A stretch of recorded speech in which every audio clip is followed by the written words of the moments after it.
Bir şey veririz ya. L falan veririz. Onu kesin vidalayıverin onu. L değil ya. Düz. Tamam işte L'yi kesen düz tarafını montalayıverin.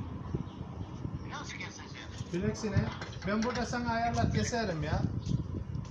Tamam bana bir tane, iki tane mi? İki tane mi lazım? İki tane, bir tane keserim. Bir tane keserim, iki tane olur sana. Tamam ama nasıl alacağız ya? Kimse yok. Vallahi ben de çapa motoruyla uğraşıyorum vallahi. Tamam ben olmasa başlayalım. Tamam.